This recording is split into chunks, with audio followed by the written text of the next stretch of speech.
Alors, bonsoir, bonjour, peu importe l'heure de la journée. Alors, bienvenue au Festival Afro-Urbain.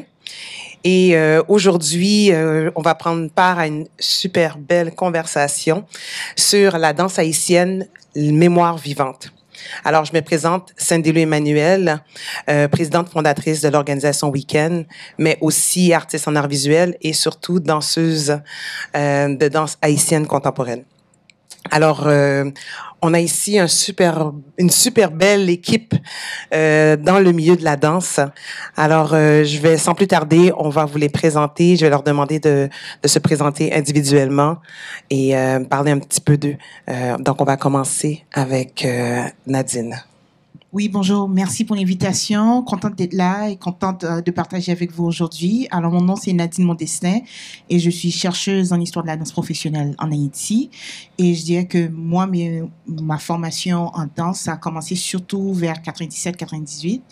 Et j'ai renfloué ça avec une inscription en formation professionnelle à partir de 2006. Donc, je dirais que c'est à peu près ça mon parcours qui m'a menée à là où je suis aujourd'hui. Ah, merci beaucoup. Cindy?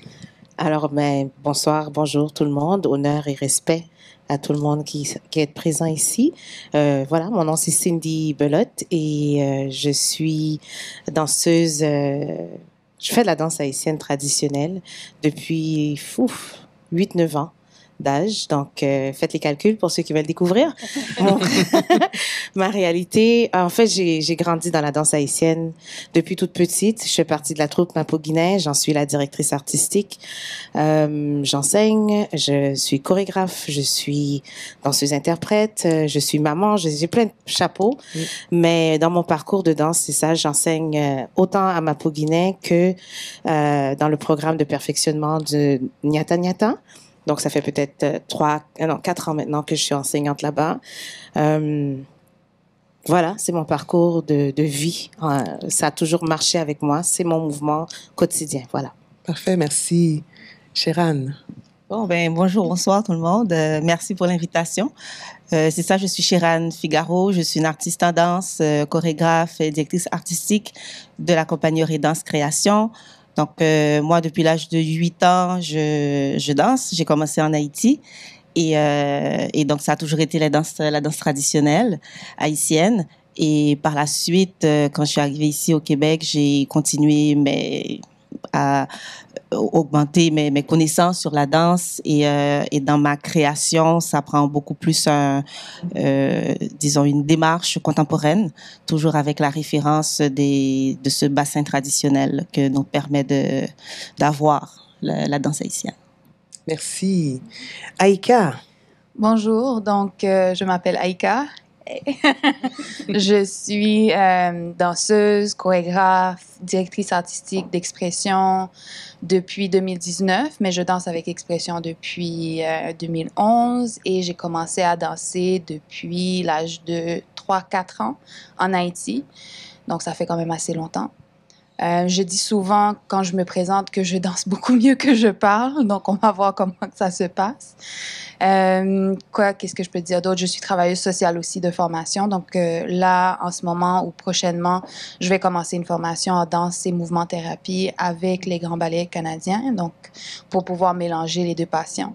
Et j'évolue donc avec expression dans cette danse traditionnelle haïtienne en mélangeant aussi les autres types de danse que j'ai eu l'occasion de perfectionner en grandissant. Donc, très bien. Merci beaucoup pour l'invitation. Edwidge. Oui, bonjour, bonsoir tout le monde. Je suis la doyenne sur le plateau. J'ai caché mes cheveux blancs. Alors, je suis Edwidge Duverger. J'ai grandi en Haïti dans le folklore haïtien. Et j'ai refusé, d'abord sans savoir pourquoi, mais ensuite, à bon escient, j'ai refusé tout autre type de danse parce que je voulais vraiment m'adonner à la danse traditionnelle haïtienne. Donc, ça fait une différence pour moi. Donc, oui, j'ai été directrice de la troupe folklorique nationale en Haïti, professeure et directrice de la section danse à l'École nationale des arts. Enfin, bref, Ça fait quelque temps déjà. Alors voilà, c'est ça mon parcours en gros. Parfait, un beau bagage. Merci. Darley. Bonjour, bonsoir tout le monde. Donc, Darley Brizard. Donc, moi, mon parcours est un peu différent parce que de base, j'ai toujours dansé, mais disons que je savais pas exactement que la danse était moi, en fait, en tant que personne. Et donc, j'ai commencé en tant que promoteur dans le milieu de la danse, les fameuses danses, les fameuses soirées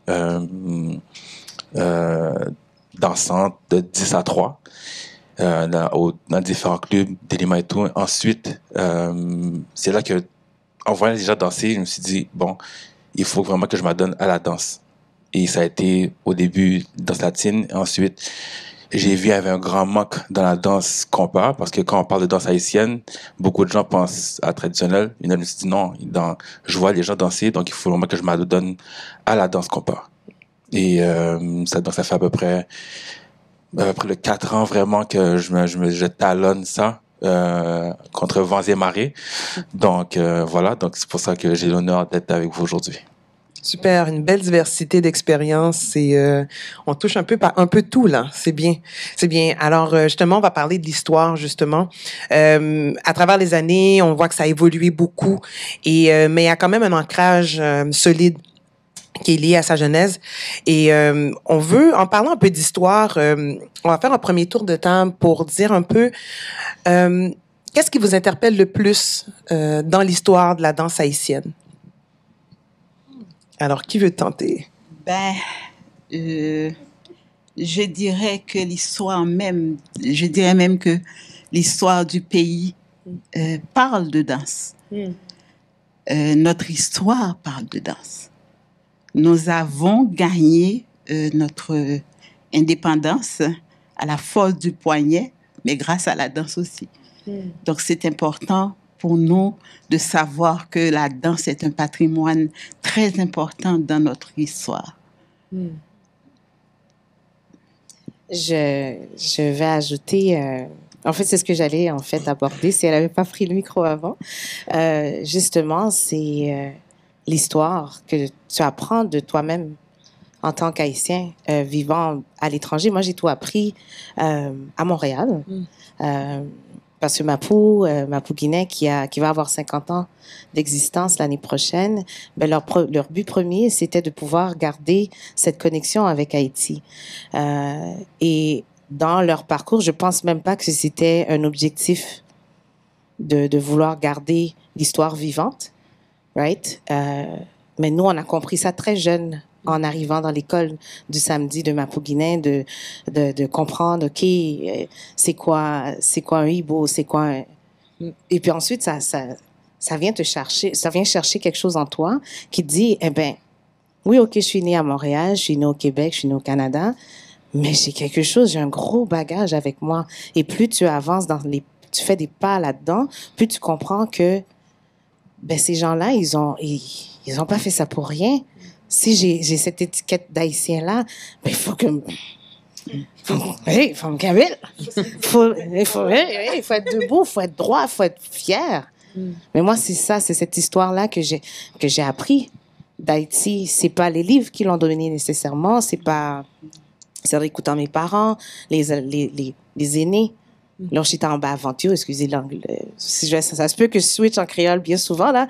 Mais quand tu t'assois au pied de ta grand-mère, de tes parents, de ta mère, ton père, puis t'entends leurs histoires, ben, ça fait partie aussi de cette danse de vie, là. Donc, tout ça découle et nous, on fait que le manifester tous les jours. Donc, cette histoire-là, pour moi, est importante. C'est comme ça qu'on apprend le créole, qu'on comprend les mots, qu'on fait de la recherche. Il y a beaucoup de choses qui... Fait que oui, merci d'avoir parlé de l'histoire parce que c'est vrai que c'est ça que ça nous donne. Et en ayant grandi ici, pour moi, c'est très près de moi. Voilà. Mais moi, je vais renchérir. Puisqu'on parle d'histoire, et on parle de comment c'est connecté à la danse, je vais commencer avec quelque chose de base. Que oui, nous, en Haïti, on apprend dans les livres d'histoire, dans les livres d'école, en plus évidemment de l'histoire orale, que si on est indépendant, si on a été un peuple, c'est à cause d'une danse vaudou, la cérémonie du Wakaïma. Il n'y aurait pas d'Haïti s'il n'y avait pas Cécile Fatima, s'il n'y avait pas Boukman qui avait fait cette fameuse cérémonie dans les bois, dans le nord d'Haïti, pas l'universitaire, on va célébrer notre indépendance avec une dernière bataille, mais sans cette fameuse cérémonie du 14 août 1791, il n'y aurait pas d'Haïti.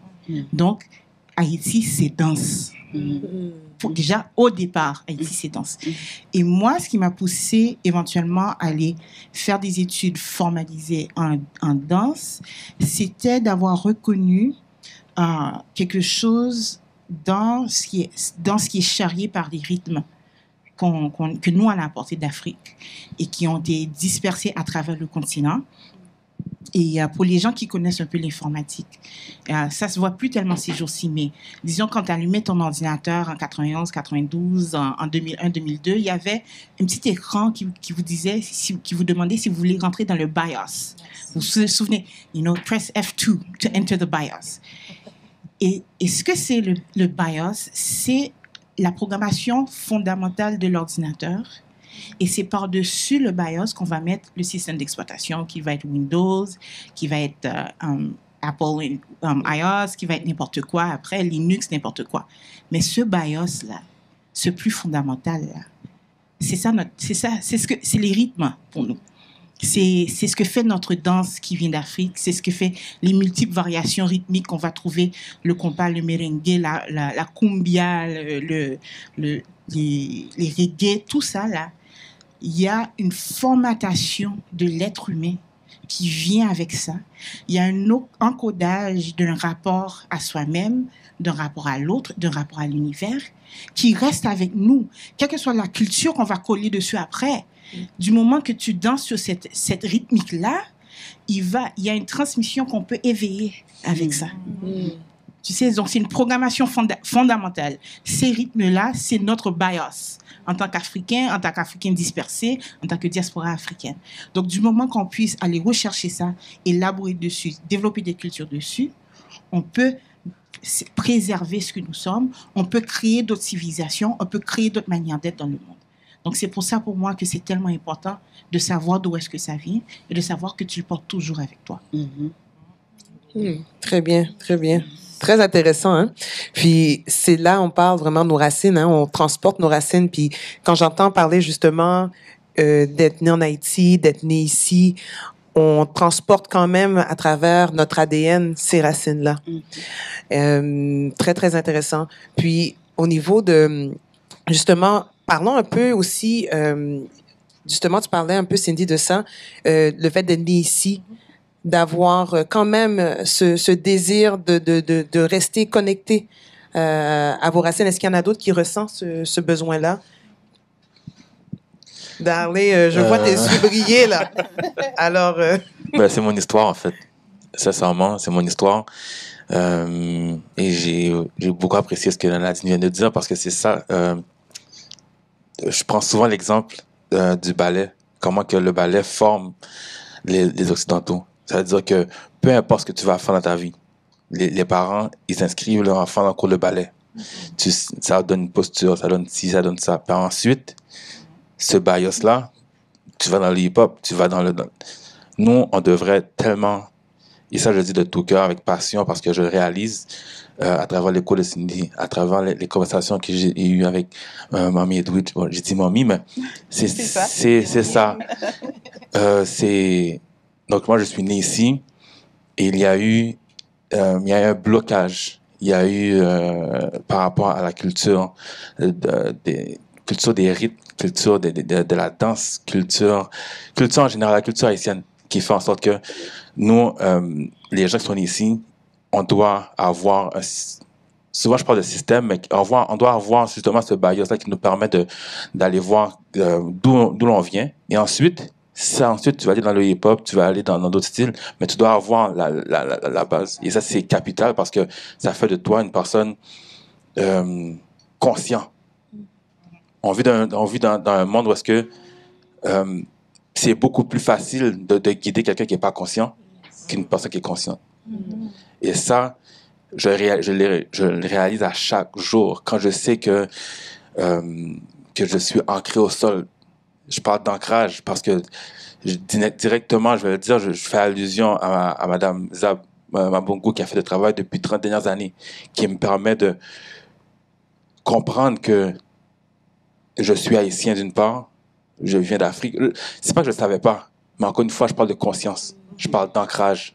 Je parle de chaque matin, je sais que je suis haïtien, puis que même si le Québécois me dit ah c'est une nègre, même si on n'est pas là exactement, mais parfois tu as toujours par rapport à différentes situations qui se passent dans la vie de tous les jours, qui te fait voir, ok, mais est-ce que je suis haïtien, est-ce que je suis pas haïtien, est-ce que les Haïtiens d'Haïti vont me dire ouais haïtien? Non, c'est important qu'on arrive, que les gens d'ici aient ce système-là, puis souvent ça fait comme je dis souvent, c'est par rapport à ma Guinée. Ça fait au moins 50 ans, là. Oui, 50 ans. 50 ans bientôt, là. Personnellement, en faisant des soirées, j'ai vu Cindy performer dans différentes places. Puis je dis, ça c'est ma pou. Oh, ben, c'est belle, oui. Mais j'avais pas accès. Parce que quand on me disait tambour, tambour, ça va, bon. La danse, mais non, je comprends pas. Puis les années passent, je demande du compas, oui, compas. Mais il y a le tambour qui est là. Il y a le tambour qui reste là, puis qui me dit, hey, Pachuco, qu'est-ce que tu fais? Puis un jour, il y a eu un combit. Et je suis présenté là, faut pas me demander comment. Je me suis présenté. Et ça a été le début d'une connaissance, d'une nouvelle aventure de mon âme, la connexion avec mon âme. Et d'ailleurs, quand je parle de compas moderne, je parle de passion, exploration et connexion. Donc, j'ai une passion qui était là depuis tout jeune. J'ai accepté que je ne savais pas. J'ai dit, je vais explorer. Et quand j'ai commencé à explorer, j'ai connecté. Voilà. C'est important d'identifier aussi, il faut démontrer aussi cette ouverture-là. Ça part de là aussi. Moi aussi, je suis née ici, un peu comme toi, Darley, puis c'est ça, c'est de démontrer, d'avoir évolué dans différents styles de danse, ballet jazz et tout ça, danse latine et tout. Puis après ça, de prendre une décision de comment je me rattache à mes racines. Là, je danse tous les styles du monde, mais je danse même pas mon style qui m'interpelle, qui vient de mes racines, de ma souche, de mon ADN. Et puis, c'est de prendre cette décision-là, de faire le saut, le pas. Et puis après ça, il faut que tu te déconstruises aussi. Voilà. Il y a un moment de déconstruction qui est important aussi, mental et physique. Physique. On me rappelle avec l'expression, c'est on a peut-être tous passé par là, mais de se laisser aller dans tous ces rythmes-là, parce que chaque rythme a un peu sa codification. Hein? Alors, c'est de voir comment on va s'interpeller, qu'est-ce qui va nous interpeller plus qu'un autre, comment on va l'interpréter, comment on va le communiquer avec le public, parce qu'on fait aussi de la performance avec ça aussi. Alors, ça m'amène aussi à parler de codification, de voir justement comment tout ça se dessine. On parle, il y a différents rythmes. On parle, il y a un code de couleur. On parle des références à certaines divinités. Qu'est-ce qui vous interpelle par rapport à ça? Comment vous vous positionnez aussi par rapport à ça? Si je peux intervenir rapidement, puis je vais laisser le micro à quelqu'un d'autre. Je suis tellement contente que Darley soit là, parce que c'est vraiment une autre perspective. Tout à fait. Darley, oui, toi, tu es rentré dans le compas, mais moi, je voudrais qu'on fasse une parenthèse sur la danse sociale qui est plus large que le compas. Et on l'oublie parce que le compas est tellement devenu un rythme dominant parmi nos danses sociales. Moi, si je peux avoir cet attachement à la danse haïtienne, c'est aussi en partie à cause du travail qui a été fait pour construire des institutions comme la Maison d'Haïti. Okay? La première fois que j'ai été sur scène, j'avais peut-être 1 an et demi, 2 ans, dans un déguisement folklorique de paysanne, ici même, à la Maison d'Haïti. Et c'est aussi un héritage, une existence de mélomanes comme mon père, qui avait une collection de disques à combien de milliers de titres. Et si vous vous rappelez, quand vous regardez les disques des mini-jazz, des orchestres, etc., de vos parents, et vous vous amusiez à lire les descriptions des chansons, qu'est-ce que vous remarquiez? Il y avait des chansons qui étaient sur un rythme Ibo, il y en avait qui étaient sur Petro, il y avait qui étaient sur Congo, etc.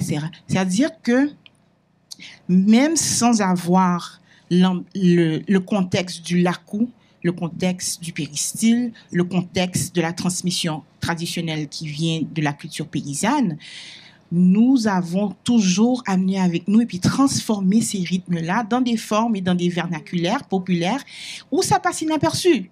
OK? La majorité des gens qui dansaient, surtout pour les gens qui sont nés en diaspora, quand on entendait chle-chle, quand on entendait toutes ces jazz-là, quand on entendait tabou, on ne savait pas à 6, 7, 8 ans qu'on dansait un ibo. Mais on a appris à danser un ibo. OK? Donc, quand tu vas retourner ensuite dans d'autres contextes que tu vas l'entendre, ça va pas être étranger à toi. OK? Et comme je disais tantôt, cette programmation se fait.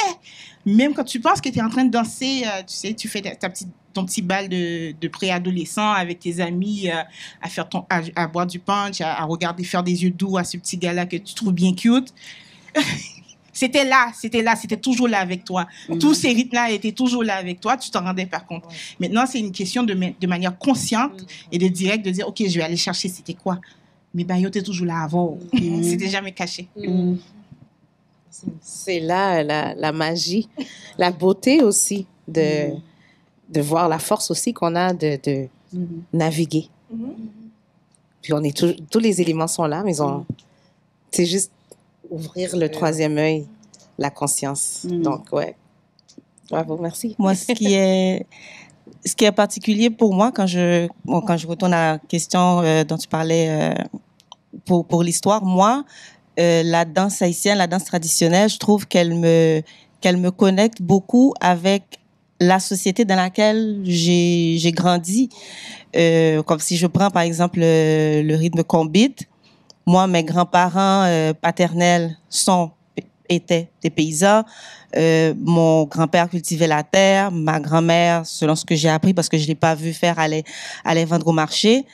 Mais quand j'ai appris à danser des chorégraphies de kombit dans une école de danse à Port-au-Prince, à Haïti Chaka Danse, ben ça m'a permis de comprendre c'était quoi la répartition des tâches dans cette société paysanne.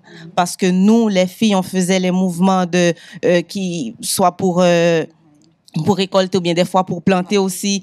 Les danseurs, ils faisaient leurs mouvements. Ça, c'était une reproduction de ce qui se fait dans la société, comment l'agriculture était organisée. Mais moi, n'ayant pas vu mes grands-parents le faire, j'aurais pas pensé que c'était ainsi, alors que j'ai su après qu'ils étaient des paysans, des agriculteurs. Mais j'ai compris comment ils s'organisaient en dansant le kombit.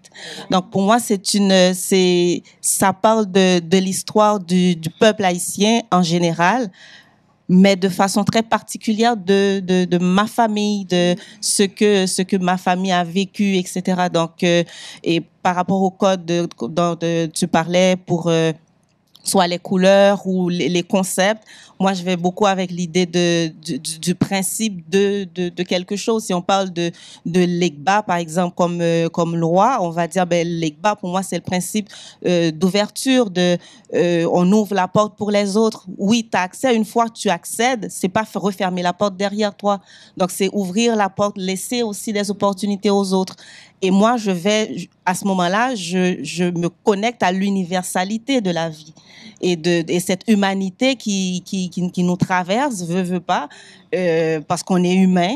Et cette humanité-là, elle se retrouve avec différentes expériences selon différents types de croyances. Et dans la danse traditionnelle haïtienne, on a cette possibilité, ce privilège de comprendre ou de constater notre système de croyances. Maintenant, que certaines personnes veulent y adhérer ou pas, c'est une autre discussion, mais on a tous les éléments pour comprendre qui on est d'abord et questionner notre relation avec les autres, questionner notre relation avec le monde.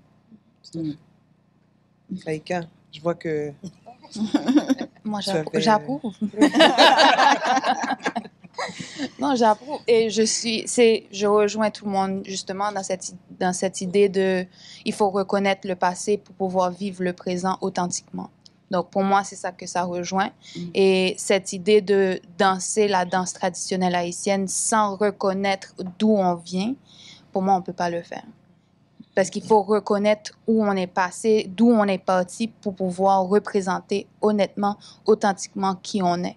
Donc, même quand avec expression, par exemple, je mélange plusieurs types de danse, etc., parce que ça représente qui je suis passée par tous ces chemins-là avant de reconnecter aussi avec ma culture, avec mon pays. Mais pour le faire, il faut que j'accepte mon pays comme il est. Et quand je parle de mon pays comme il est, je parle de ses traditions au complet.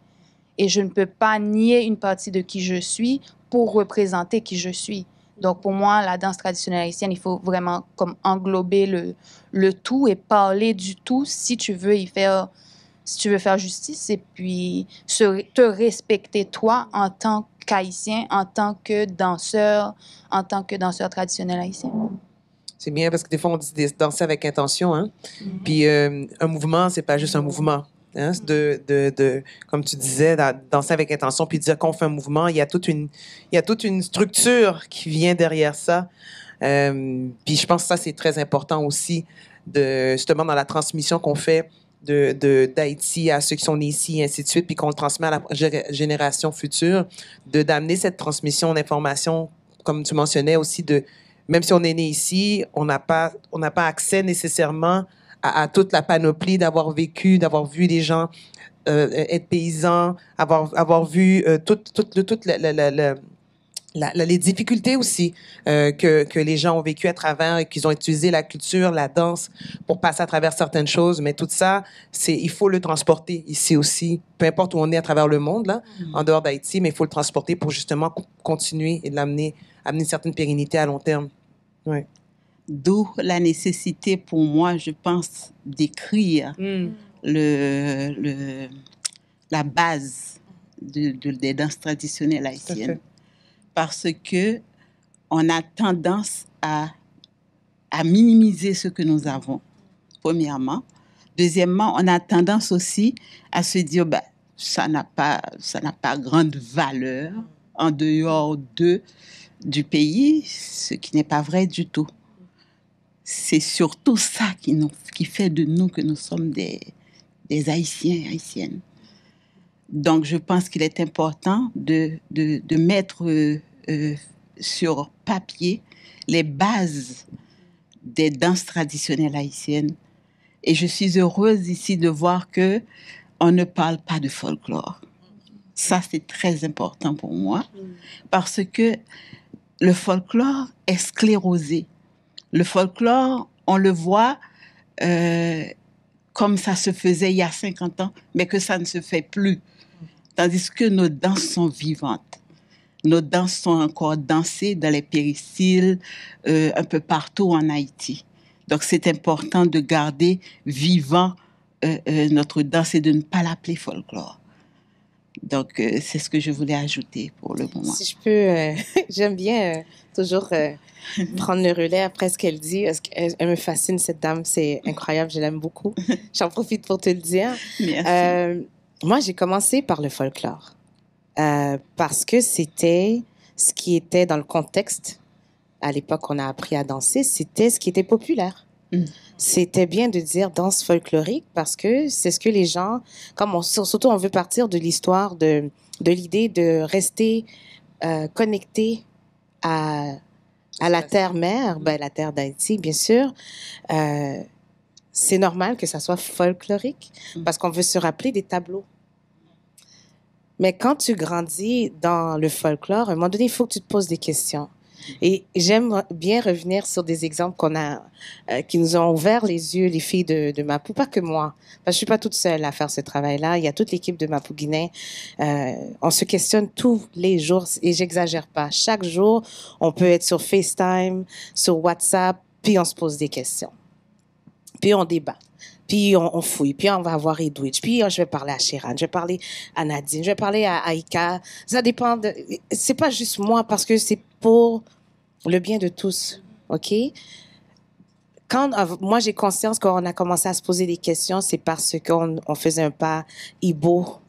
Et puis on dit, tu dois pointer le pied parce que ça finit, ça va fleurir, ça va faire une belle finition. Ça va être beau. Ibo sont danse de liberté à l'époque. Je suis encore en folklorique.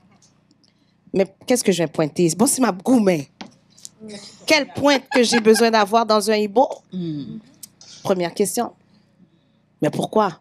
Ça a commencé comme ça. Alors, on a commencé à questionner le hibou, questionner le yanvalou. Bon, le yanvalou, quand on a commencé à enseigner vraiment, à reprendre les rênes, parce qu'il y avait l'école de Mapou, quand j'étais petite, ça a arrêté. Et puis, il y a 12, 13 ans maintenant, on a repris les rênes de l'école. Maintenant, quand tu vas enseigner pour transmettre, c'est simplement dire non. Non, il faut trouver les bons mots. Le poids des mots est important. Tout à fait. Si tu veux bien transmettre, il faut savoir le poids de ce mot-là, dans ce contexte-là, pour que la personne parte avec.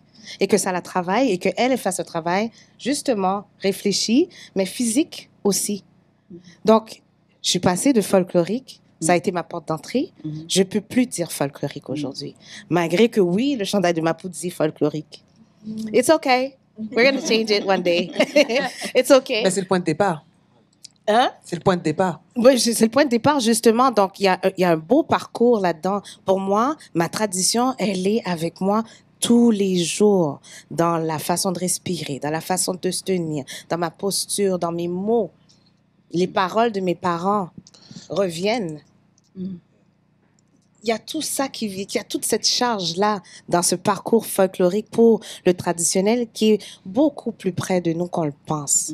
On n'a plus raison de dire que c'est loin, que c'est futile, qu'il n'y a pas de poids, parce que si vraiment on n'était pas smart, si on n'était pas intelligent, si on n'était pas des stratèges, on ne pourrait pas parler de Nago comme on le fait aujourd'hui. Si on n'était pas des hibos, dans notre façon de faire, oui, on a pris la liberté, mais ça ne s'est pas arrêté à liberté. C'est pas juste de dire liberté. Et puis fini? Il faut continuer, libération, ça. Tradition, transcendance, ça continue tous les jours. Voilà, ça je voulais dire. Excusez-moi. En fait, je veux dire merci et je veux dire un gros aïe bobo pour le fait que je suis là avec vous. J'aurais dû le dire dès le départ, mais vous savez, des fois, on n'est pas vraiment à l'aise.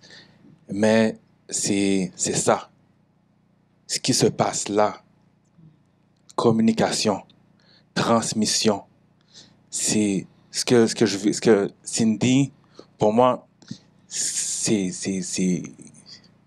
j'ai posé des questions à Cindy, j'ai posé des questions à Sharon, j'ai été à différentes activités. Le Youn, souvent on dit, on peut pas s'unir. Youn, Aïka m'a permis de faire Erzuli, de danser le compas dans un contexte traditionnel. Sincèrement, je pensais même pas que c'était possible. Tout est Je pensais possible. pas que c'était possible. Tout est possible. Elle m'a accueilli. Pardon? Où est-ce que tu penses que ça vient? Oui, mais. Comme si comparaison avec qui sorti juste en haut et puis tradition sorti en bas. Non, it's the same. Everything is everything. Il faut savoir. C'est la conscience, c'est ça. Oui, Ça, il faut savoir. Nadine, qui est avec tes. Souvent, on dit. Il y a des gens qui ne savent pas. Ils vont dire. Oh, je sais pas si il y a plein d'énergie négative, mais il y a aussi beaucoup d'énergie positive. Faut juste être conscient de la personne qui est à côté de nous. Je savais pas que Mamie Edwidge était Mamie Edwidge, jusqu'au temps que Cindy m'a présenté. Et j'aurais pu dire, ah, oui, c'est Mamie, ou quand Mamie. Non, j'étais ma Mamie. Mamie m'a informé, elle m'a transmis, Et c'est ça qu'on doit faire avec chacun d'entre nous. Éviter de dire comment que on sait ce qu'il y a de négatif. Mais maintenant, essayons de connaître ce qui se passe. Essayons d'être conscient. Comme tu as dit, poser des questions. Commençons avec nous-mêmes. J'ai commencé avec moi-même à poser des questions sur qui j'étais réellement. Suis-je un danseur de salsa, bachata, hot kayen, t'es chalet? Oui, il y a ça. Mais il y a aussi l'âme. Voilà. Donc, merci à vous, mesdames. Aïe, bobo. Quel impact que cette danse-là peut avoir dans le monde d'aujourd'hui. Hein? On va parler d'une dame qui s'appelle Catherine Dunham. Dunham, voilà. Catherine Dunham. OK, moi, j'ai jamais été dans un atelier Dunham. Vous-même qui vous l'avez, vous avez corrigé ce que j'ai entendu, mais pour celles et ceux qui connaissent pas, Catherine Dunham, Elle fait partie d'une première génération de chercheuses, de femmes noires en anthropologie. Il y avait Kathleen Dunham, il y avait Pearl Primus, il y avait Suzanne Comer-Sylvain, qui est beaucoup moins connue, mais qui nous appartient à nous, les Haïtiennes. On va revenir sur elle un peu après. Et toutes ces femmes-là, il y avait Zora Neale Hurston, très important, Zora Neale Hurston, et toutes ces femmes-là ont étudié les communautés noires des Amériques, soit des Caraïbes, le sud des États-Unis, et elles ont toutes documenté les danses. C'est ce qui est vraiment intéressant. Toutes ces femmes-là, bon, à part Suzanne Comer-Sylvain, mais Kathleen Dunham, Pearl Primus, Zora Neale Hurston, ces trois femmes-là, elles ont toutes documenté les danses d'Haïti, de la Jamaïque, Trinidad et Tobago, etc. Et Zora Neale Hurston, qui est très connue pour sa fiction, ses romans, elle va être la première personne à mettre les danses caribéennes sur scène à Broadway. Et Kathleen Dunham était anthropologue, était danseuse. Elle va documenter de manière assez profonde et systématique les danses haïtiennes. Elle va développer ce qu'elle va appeler la technique Dunham. Et j'ai un ami danseur qui m'a dit « Technique Dunham ». Danse haïtienne, oui. C'est danse haïtienne, oui. Ça seulement lié, oui. Alors, j'ai fait mes études secondaires en Haïti, mon primaire et secondaire en Haïti. J'étais venue à Montréal étudier à l'université. J'ai fait ma formation en danse ici à Montréal avec Zab Mabungu via le PFAP. Et il y a tout un cours sur Haïti. Et là, je retourne en Haïti en 2008. Je vais de temps en temps à des cours de danse haïtienne. Et le discours qu'on a dans les cours en Haïti, c'est un discours qui est critiqué par des livres publiés en Haïti en 1956. Je me dis, mais ça qu'a passé là? Qu'est-ce qui se passe? Quand vous commencez à faire la recherche sur la danse haïtienne, c'est-à-dire trouver ce qui a été écrit comme documentation scientifique, rapportage, etc., vous trouvez un volume de recherche fait par des étrangers et presque pas de recherche fait par des Haïtiens. Ce qui n'est pas normal, ok? Parce qu'en Haïti, on n'a pas peur d'écrire sur nous-mêmes. On a fait 200 ans à tout documenter nous-mêmes sur nous-mêmes, ok? Toute la littérature haïtienne, c'était des chercheurs, des écrivains, des penseurs qui décrivaient notre réalité pour mieux comprendre entre nous, entre les Haïtiens. Sauf pour la danse. C'était assez bizarre de voir ça pour la danse. Et donc, je regardais les gens donner des cours, ouvrir des écoles et faire tout ça. J'ai dit, mais nous, on est marginalisé par rapport à notre propre danse. Tandis que là, il y a une Kathleen Dunham qui a développé une technique Dunham et il faut payer pour être certifié. Hein, technique Dunham. Il faut payer très cher. Il faut payer. En fait, c'est pas si cher dans la gamme des certifications, ok, en danse, mais on parle de minimum de $2,000-3,000 américains pour être certifié en technique Dunham. Converti en good. On multiplie par 106. OK? Genre 30 600 gourdes pour être certifié en technique Dunham. Et ce qui arrive avec la propagation de la technique Dunham, c'est que pour les gens qui ne connaissent pas, une fois que tu rentres dans le milieu de la danse professionnelle, ok, oui, il y a les grandes écoles où on fait des diplômes, il y a des grandes troupes qui font leur formation à l'intérieur de la troupe, les grands ballets, ils ont leurs écoles de grands ballets. Il y a toute une gamme de danseurs et de danseuses qui apprennent par bout, par ici et là, et qui vont faire des intensifs, qui vont faire des bootcamps, qui vont faire des formations... qui vont aller dans des conférences où on va donner des formations, des cours de maître, etc., etc. Alors, c'est tout un circuit parallèle de formation en danse qui existe et c'est mondial. Hein? C'est-à-dire, tu vas aller dans une conférence, un festival en danse contemporain à Rio de Janeiro. Il va avoir une semaine de formation en cours de maître et parmi les cours de maître qu'on peut trouver, il va avoir la formation à la technique Dunham. OK? Donc, tu vas avoir la même chose à Tokyo, tu vas avoir la même chose à Vienne, etc., etc. Donc, il y a une technique Dunham qui, depuis 50 ans, qui traverse la planète. OK? Et les gens payent beaucoup d'argent pour suivre la technique Dunham. Les gens payent beaucoup d'argent pour être certifiés une technique Dunham. Et la majorité de ces gens-là vont apprendre Yanvalou sans vraiment être conscient que ce Yanvalou-là vient d'Haïti. OK? Et il y a toute une industrie qui s'est développée à travers à nos grâce à notre savoir, et nous-mêmes, les Haïtiens, on en profite à peine. Sinon, pas du tout. Sinon, pas du tout. Et ce qu'il faut comprendre, c'est que c'est pas juste que, on va voir des gens qui vont faire des styles de danse qui vont être de manière très évidente afro-descendants, afro-créolisés, etc. Et dire, OK, oui, on va reconnaître quelqu'un qui a fait du Yanvalou.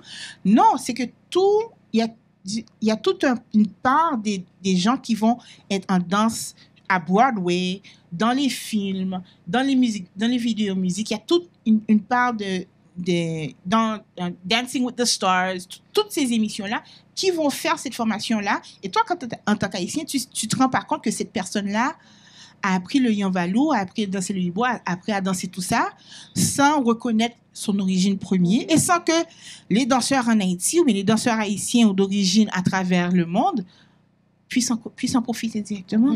Donc, on vit une situation quand même assez absurde. Quand même assez absurde. Bon, je dirais que ça vient aussi de l'éducation qu'on a reçue en Haïti. Ça fait longtemps, je peux en parler, je peux vous le dire. Pour vous raconter un peu ce qui s'est passé. Pour moi, à 6-7 ans, ma mère et mon père ont décidé que j'allais prendre des cours de danse. Alors, ils m'ont emmené, mon père m'a accompagné chez Lavinia Williams à l'époque et m'a fait inscrire dans le cours de ballet classique. OK. Mais à côté de la salle de ballet, il y avait un cours de folklore. J'y suis entrée parce que c'est ce qui m'attirait. Pendant 3 semaines, 3 samedis, j'ai assisté au cours de folklore.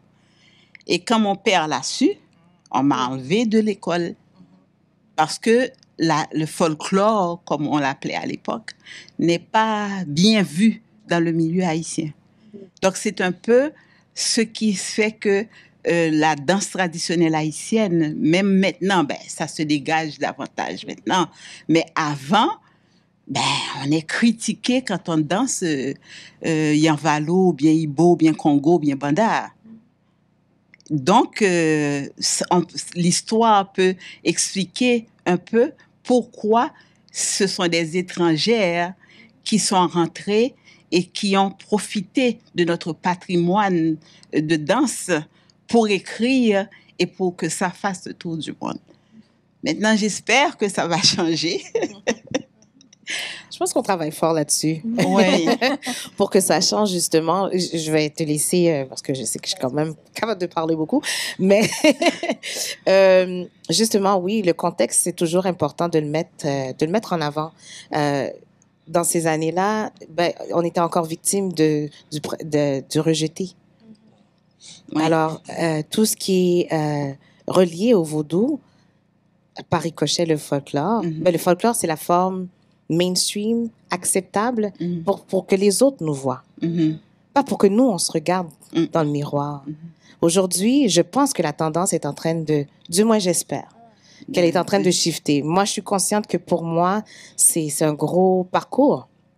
C'est pas fini. Bon, on a parlé de Youn tantôt, on a parlé de Combit. Je pense que c'est des choses que dans notre réalité d'aujourd'hui, on fait ce travail-là. Même si les pas sont petits, mais ils sont là, ces pas-là, ils sont aussi importants. Donc oui, c'est OK, Catherine Dunham. On n'a pas les royautés pour ça, that's fine, mais on ne fait royauté pas, non. Non, I'm not saying that it's fine dans ce contexte-là que, tu sais quoi, on en prend conscience. Oui, on est conscient. On en prend conscience. Il faut en prendre conscience. J'ai pas peur de dire que les professeurs que j'ai eus, ça découle de leur apprentissage de Lavinia Williams. Je dois le dire, je dois le reconnaître. Tu comprends? Attention. Oui, Attention. Je sais. Juste une petite précision. Lavinia n'était pas professeur de folklore. Il y avait Sergo qui était professeur de folklore à l'époque en Haïti. Mais tu vois, nous, c'est l'information quand on a posé les questions, qui vous a transmis l'information, qui vous a appris? On n'a jamais entendu un Sergo, même si que c'était une Jeannette, une Mommy Vivi. Jamais on a entendu Lavinia Williams. Nous, on part avec ça. Oui, Lavinia avait l'école. Lavinia avait l'école. Elle enseignait le ballet. Mais c'était Sergo, je ne me souviens pas de son nom de famille. Mais tu vois, c'est des choses qui sont importantes, Oui. que ça fait une grosse différence. Mhm. Parce que pourquoi on ne met pas ces gens-là en Mhm. avant? Il y a beaucoup de professeurs. Regarde, toi, tu as fait Haïti Chaka Dance ben, avec Brusma Daphnis. Il fait, c'est vraiment extraordinaire ce qu'il fait là-bas. En Haïti et qui continuent à faire. Je pense qu'ils ont célébré leur anniversaire tout récemment. Il y en a plein d'autres, mais on les entend pas. C'est à nous à mettre ces gens-là en avant. Mhm. C'est Tout à fait. ce travail-là, je pense que qu'on peut faire comme ce mouvement-là. J'aime bien dire mouvement ces jours-ci, c'est mon mot de prédilection. Ben, ce mouvement-là, ce changement-là, c'est à nous à le faire. On doit le marquer, puis pousser. C'est pour ça que je dis, OK, les autres. Bon, merci, nous fait. Oui, Bon. c'était Là, on n'a hier, plus mais d'excuses. maintenant, qu'est-ce Aujourd'hui, on n'a plus d'excuses. Voilà. Maintenant. Dans notre Voilà. contemporain, là, d'aujourd'hui, Oui. tradition, on l'a toujours. Oui. On est en train encore de naviguer dans tous les aléas, dans tous les blocages, dans tous les freins qu'on veut nous mettre. Ben, nous, on est là. Alors, on fait quoi? Oui. Moi, ce qui me vient souvent, puis je pense que ça s'inscrit bien dans ma démarche artistique aussi. Je pense que l'impact de cette danse-là que nous chérissons va vraiment se voir et se vivre dans la création. Parce que j'ai l'impression que dans la création, on peut prendre le temps de se poser, de se poser des questions, de comprendre et aussi d'aller vers les autres. Si toutefois on a des interprètes qui ne partagent pas nos mêmes traditions, ben on doit comprendre comment lui en parler et être sensible, être à l'écoute de ce que la personne va ressentir, comment qu'elle voit ce qu'on veut lui expliquer, et maintenant aller chercher l'essence. C'est quoi le mot, c'est quoi la façon de parler de liberté, de libération, c'est quoi la façon de parler de ces concepts qui sont dans nos danses, qui sont véhiculés dans nos danses, qui nous ont été transmis. Comment leur en parler sans rentrer dans une caricature ou donner trop d'informations finalement qui ne seraient pas pertinentes, parce que quand on rentre trop dans une folklorique culturelle, la personne n'a plus les liens, n'a plus les codes. Donc je pense que dans la création, on peut parler de différentes choses et atteindre différents publics.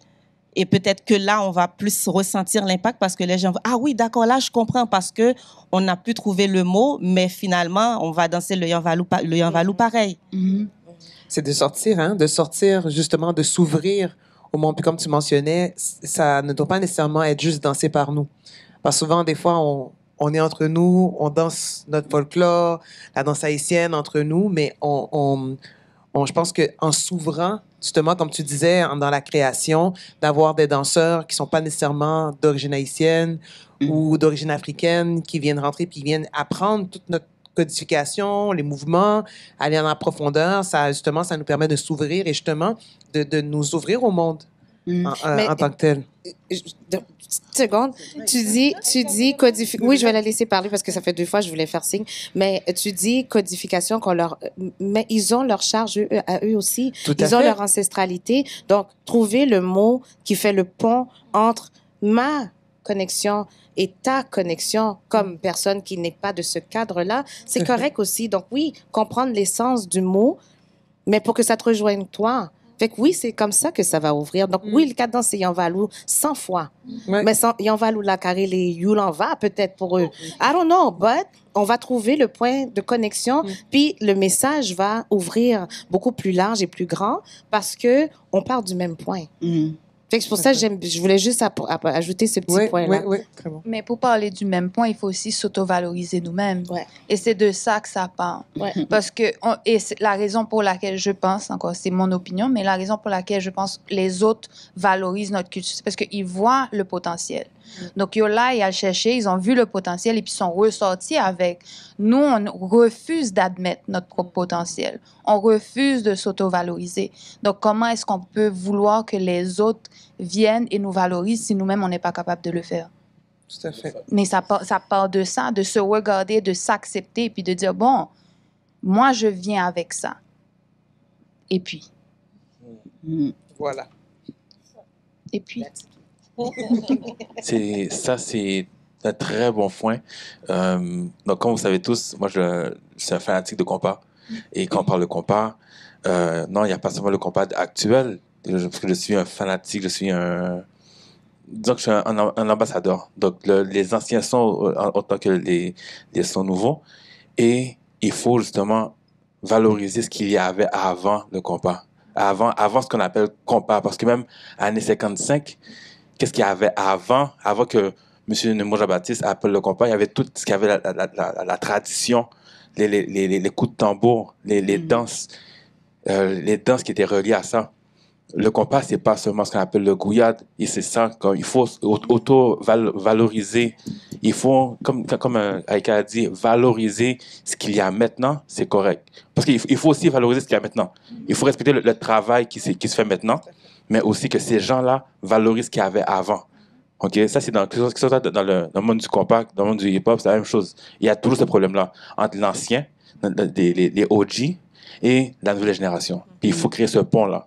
Si dans le monde du hip-hop, qui est une culture mondiale, que de manière claire, nette et précise, il y a ce problème-là, c'est normal qu'on a ce problème. Pas que c'est normal, mais il ne faut pas être étonné qu'on a ce problème-là. Donc, en termes de reconnaître l'autre, établir le pont entre l'ancienne génération, la nouvelle génération, oui, nous faisons différent, mais il y a une communication, une transmission que nous devons faire.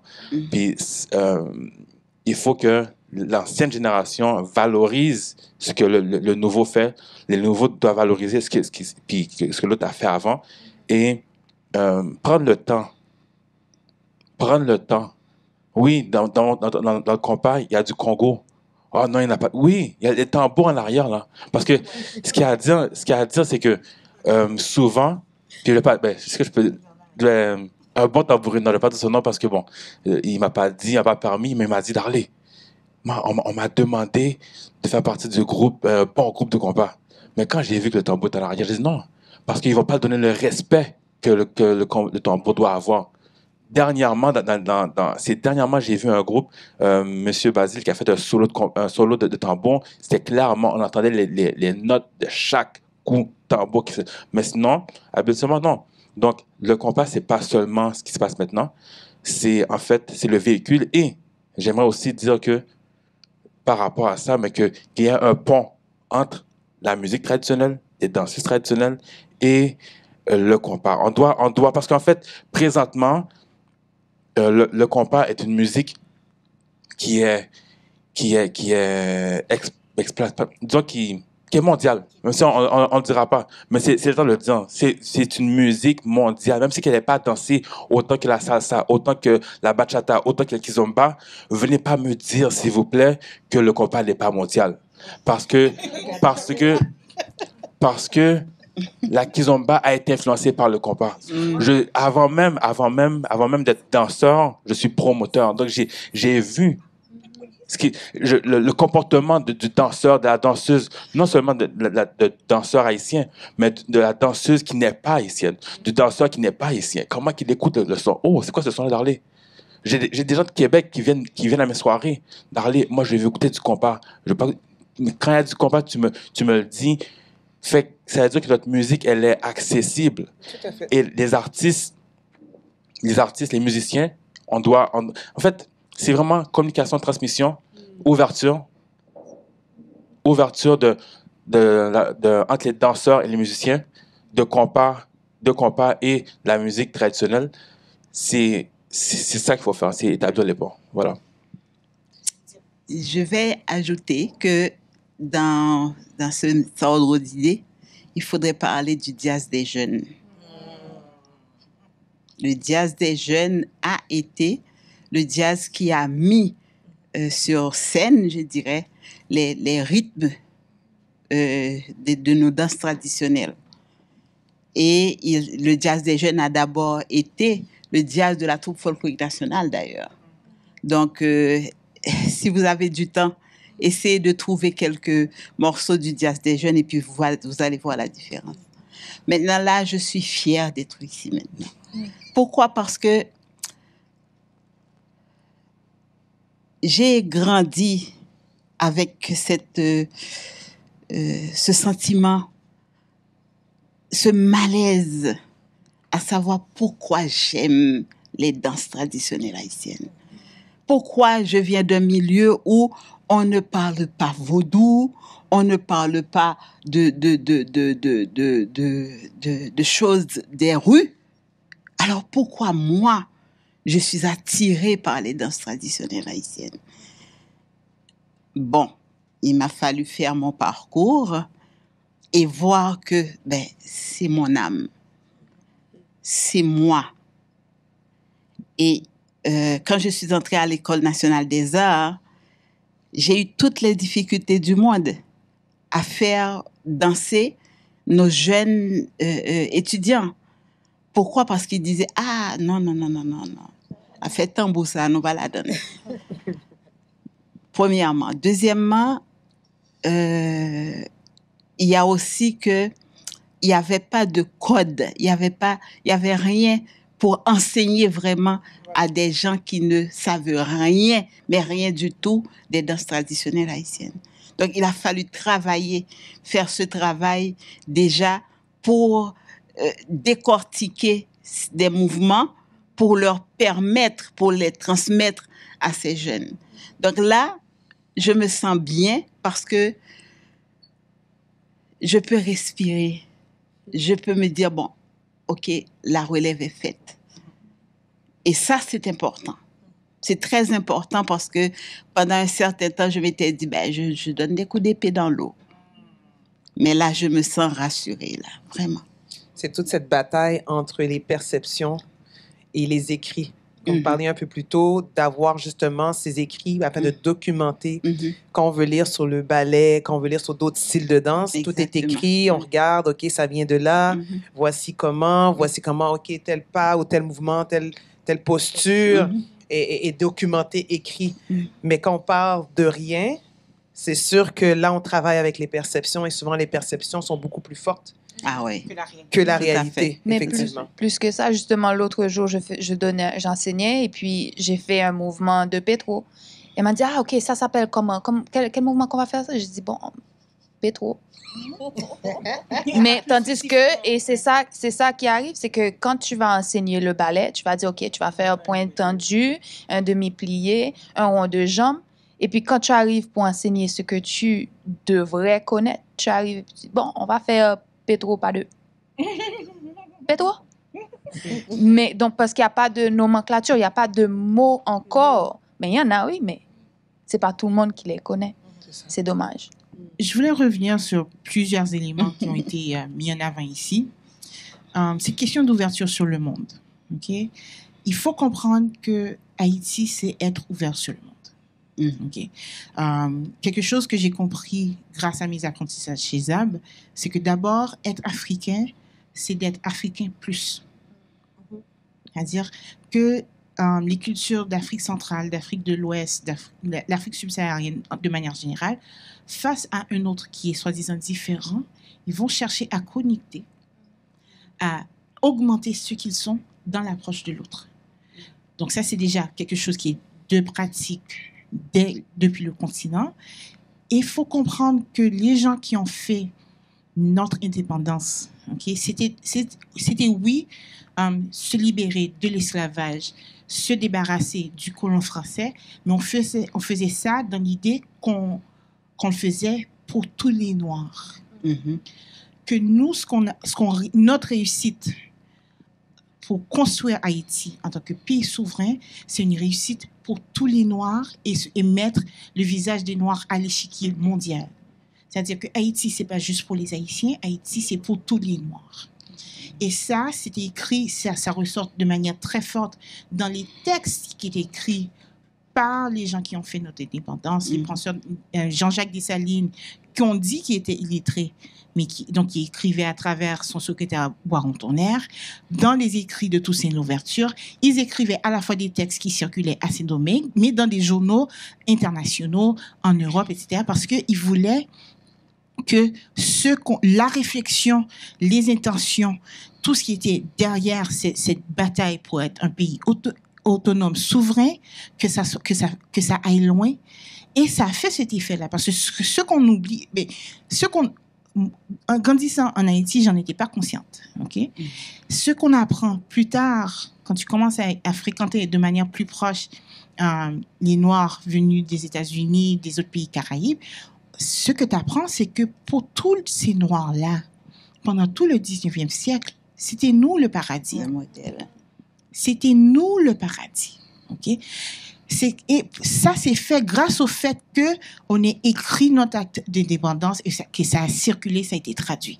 Quand on a écrit notre constitution, les gens lisaient, apprenaient par cœur la constitution de 1805 aux États-Unis. Les Noirs, OK? Ils se récitaient les articles. OK? Donc, nous, ce qu'on a fait, c'était par ouverture sur le monde. Être haïtien, c'est être ouvert sur le monde. Ça, c'est une première chose. Deuxième chose très importante, par rapport à la reconnaissance de notre culture africaine en Haïti. Oui, je ne vais pas nier qu'il y a eu rejeté, qu'il y a eu toute une part de notre société qui a minimisé, qui a rejeté, qui a été répulsée par notre tradition. Mais en même temps, messieurs et dames, excusez-moi, mais quand on va à la Mupana en Haïti, OK, pour les gens qui ont été à Port-au-Prince, qui ont été à la Mupana, c'est le musée par excellence, c'est le musée du Panthéon national, c'est-à-dire que ce qu'on reconnaît comme étant le plus noble, le plus élevé. Qu'est-ce qu'on trouve à la Mupana? On trouve les tambours Assoto de Alexandre Pétion, qui était Ougan. Alexandre Pétion, dont le père était blanc. Donc, de dire que c'est pas simple de dire que on s'est rejeté. C'est pas simple de dire que on a ruiné ce qu'on était. Parce que nous, excuse-moi, tu deviens pas président d'une république en tant que Ougan, on ne met pas tes tambours au musée du Panthéon national et en disant que on déteste le vaudou, on déteste l'Africain. Non. C'est un portrait beaucoup plus complexe de juste dire que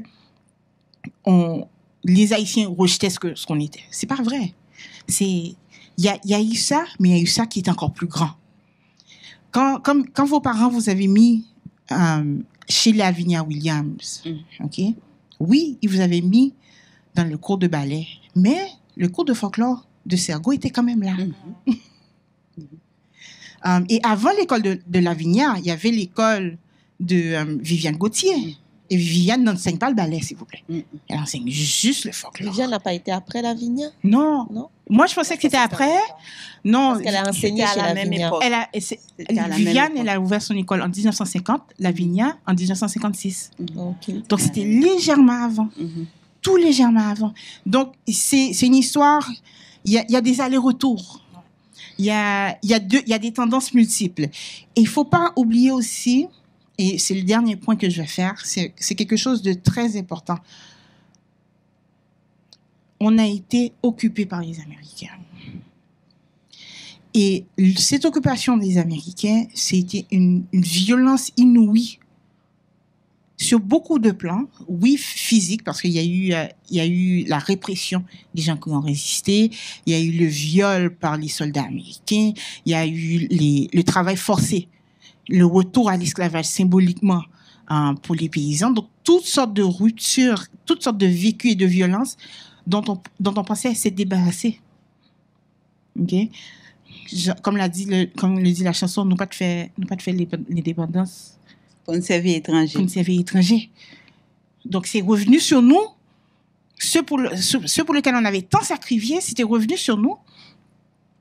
Et ce qu'on discute pas assez de manière généralisée, OK, il y avait l'aspect contrôle politique, il y avait l'aspect contrôle économique, mais il y a eu une campagne d'impérialisme religieux aussi qui était venu avec ça. OK?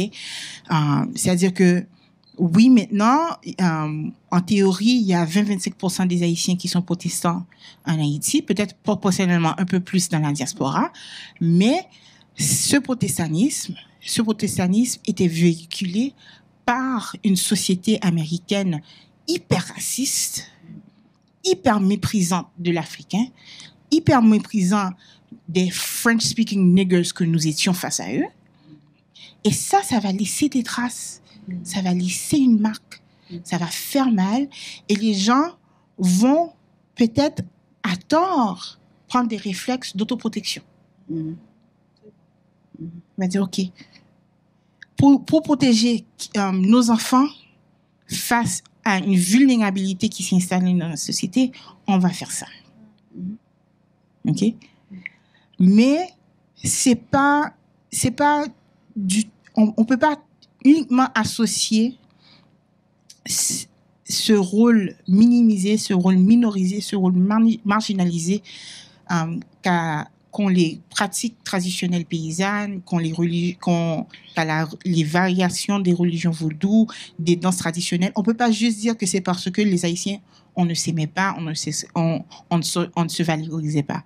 C'est une histoire beaucoup plus complexe et nuancée que ça. Et je peux ajouter que même l'éducation, avant, il y a eu bien sûr les Américains, mais il y a eu aussi les Français qui n'ont pas aidé dans les écoles. Parce que, je peux donner un exemple, une mère haïtienne qui est vaudouisante ne peut pas l'avouer devant son enfant. Parce que l'enfant, en allant à l'école, peut dire aux bonnes sœurs, « Ah, ma mère est vaudouisante ». Et à partir de ce moment-là, on enlève l'enfant de l'école. Il y avait ça aussi. Donc, ce n'est pas... il y a eu, bien sûr, les Américains, mais avant les Américains, on a eu comment dirais-je, le bagage mental qui a été déposé dans la tête des jeunes par les professeurs. Oui, ça, c'est les enfants qui allaient dans les écoles congréganistes. Oui. Alors, là aussi, il faut toujours se rappeler, les écoles congrégationnistes, c'est une sous-histoire de l'éducation en Haïti. Okay?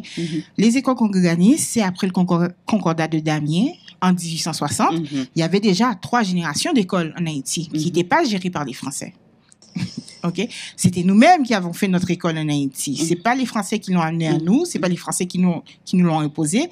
Et même quand il y a eu le concordat de Damiens qui a laissé rentrer les Français pour faire l'éducation en Haïti, c'était circonscrit parce que il y a l'école nationale d'État qui est contrôlée à 100% par les Haïtiens. Et même pendant l'occupation américaine, ils avaient fait toutes sortes d'efforts pour essayer de reprendre l'école d'État entre les mains des Haïtiens, ils n'ont pas réussi. Donc, il faut toujours, oui, il y a eu des Blancs dans certaines écoles, les écoles congréganistes, mais il n'y a pas entré d'enfants à la fin, nous. Okay? C'est un choix des familles d'aller mettre leurs enfants dans une école congréganiste. C'est vrai.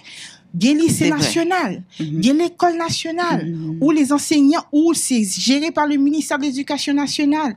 Si une famille a des aspirations, qui les dit, OK, je vais avoir une certaine précision, une certaine manière de paraître.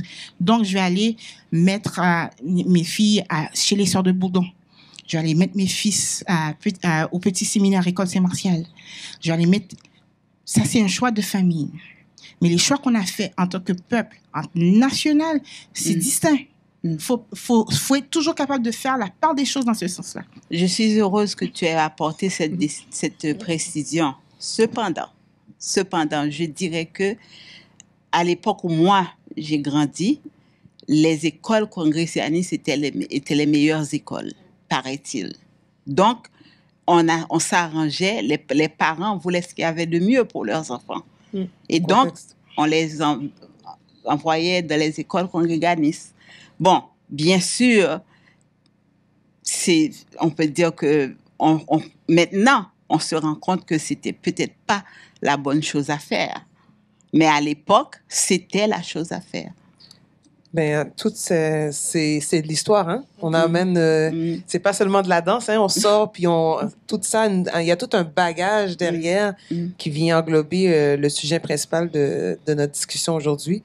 Je vais nous ramener un peu parce qu'il ne reste pas beaucoup de temps. Je pense qu'on pourrait discuter pendant des heures et des heures, là. Puis on aurait du plaisir, puis nous, on est là, on est en train de capter, on dit, OK, on prend un peu plus, on prend des notes, là. Mais on va pouvoir continuer dans un autre moment, j'en suis certaine. On parle de différentes appellations. Rapidement, on parle, moi, les mots qui me viennent en tête, c'est traditionnel, on parlait de folklore, on parlait de moderne, contemporaine. Pour vous, en un mot, où est-ce que vous vous situez, ou en 2 mots peut-être, par rapport à ces interpellations-là? Grosse question, hein? Moi, je dirais que ça va beaucoup. Moi, je le prends dans le sens d'une démarche. C'est sûr qu'il y a des techniques. Si on parle, par exemple, de danse moderne, on va parler de techniques de danse moderne. Mais il y a aussi le contexte dans lequel les danses modernes sont arrivées aussi dans le paysage. Moi, je parle de danse traditionnelle et je parle de danse contemporaine. Mais danse contemporaine, pas avec la référence occidentale de la chose. Pour moi, la danse contemporaine, pour moi, c'est comme une façon de danser aujourd'hui. Comment qu'on amène ce qu'on veut dire en mouvement, comment ce mouvement devient danse, qu'est-ce qui supporte ce mouvement dans comment je le crée. Donc, je suis pas obligée d'aller dans un mouvement où je reproduis une ondulation parce que c'est comme ça que ça se fait. J'ai cette information-là. Maintenant, quand je vais parler d'un autre sujet qui est en dehors d'un sujet peut-être très typique, je sais pas si c'est le mot typique est le bon maintenant, mais je veux pouvoir créer mon mouvement avec des intentions, avec une réflexion. Donc, pour moi, cette démarche-là, elle me permet de parler de n'importe quel autre sujet. Donc, moi, c'est vraiment... je sais qu'il peut y avoir cette... disons, peut-être des débats par rapport au... Est-ce que c'est moderne, est-ce que c'est contemporain? Je me souviens, il y a une création qu'on devait présenter. Il y a quelqu'un d'une institution de danse professionnelle à Montréal qui m'appelle pour me dire, mais c'est pas... c'est très moderne ce que vous faites, non? Je me dis, bon, appelle-le comme tu veux. Parce qu'à un moment donné, parce que ça va créer un froid, mais bon, à un moment donné, si toi tu vois que c'est moderne, ben dis moderne. Si tu vois que c'est contemporain, mais moi je sais que je suis dans une démarche qui est une démarche contemporaine en me basant, en m'ancrant dans ce que ma tradition me transmet. C'est comme ça que je peux le définir. Okay. On regarde Aïka. Ah bon? Moi, je regardais. Non, je sais la parole. Bon, je dirais danse traditionnelle haïtienne, afro-contemporaine, avec des éléments de danse moderne, jazz, ballet, pour encore ramener que j'ai tout ce parcours, tout ce bagage-là. Donc, je ne m'oublie pas dedans et je ramène tout le monde tout le monde. Je ramène les gens qui veulent bien vouloir prendre des cours avec moi à ça. Et c'est ça. Mais à la fin de la journée, l'important, c'est de transmettre. Hein? Fait que des fois, on s'accroche sur les mots. On dit, ah, mais ça doit être positionné comme ça ou comme ça. Comme tu disais, ça peut créer des froids ou des tensions. Mais à la fin de la journée, c'est de transmettre, de s'exprimer, d'exprimer qu'est-ce qu'on a exprimé à travers les créations qu'on fait, à travers l'enseignement qu'on fait. Je pense que c'est tout ça. C'est vraiment garder à la base pourquoi on le fait. Le pourquoi. Et quand on parle de transmettre, quand on parle des écrits, on parle de documenter, je pense que justement, c'est de continuer ce travail-là qui a été fait dès le départ et de justement, si quelqu'un de l'externe l'a fait, on peut le faire aussi. Hein? Fait que c'est faisable. Hein? Ouais, C'est ouais. définitivement, puis de s'allier, puis justement de pas, justement avec des projets Youn, comme on parlait un peu plus tôt, d'avoir des moments où est-ce qu'on peut justement se rassembler et d'amener toutes ces belles connaissances, on a parlé plein de choses aujourd'hui, d'amener toutes ces belles connaissances-là, puis de les mettre ensemble, et OK, comment on documente tout ça, comment on amène ça à la prochaine génération, et ainsi de suite, et ainsi de suite. Parce que c'est ça qui permet que ça reste pérenne, puis que ça perdure à travers le temps là-dessus. Alors, je voulais vous remercier pour ce beau moment. Hein, tout le monde était un peu timide au début. Est-ce que j'ai quelque chose à dire? Mais finalement, il y avait des très, très, très, très beaux échanges. Alors, j'espère que le public a pu se nourrir un peu d'histoire. Je sais que moi, je me suis nourrie d'histoire avec vous aussi aujourd'hui. Et j'ai appris à connaître des nouvelles personnes aussi. Fait que c'est aussi ça l'objectif, hein, c'est de connaître notre communauté, d'apprendre à se connaître et aussi de connaître toute l'histoire que vous portez. Puis si chacun d'entre nous partage nos histoires entre nous, c'est comme ça qu'on crée une belle richesse et qu'elle continue de vivre. Alors, mémoire vivante, hein, c'est ça. C'est ça. Alors, je voulais vous remercier. Saint-Denis Emmanuel qui a animé ce beau débat, mais je voulais vraiment mettre en avant-plan tous les gens qui ont parlé ici. Donc, Edwidge, Cindy, Nadine. Pourquoi j'ai dit... Excusez-moi, Edwidge. Ben oui. Nadine, Cindy, Sheran, Aïka, Edwidge, Darley. Merci beaucoup pour avoir eu cette opportunité-là. Et bonne fin de journée, bonne soirée, peu importe au moment que vous êtes ou à travers le monde si c'est diffusé en ligne. Alors, merci beaucoup. À la prochaine. Merci. Merci. Merci beaucoup. Merci.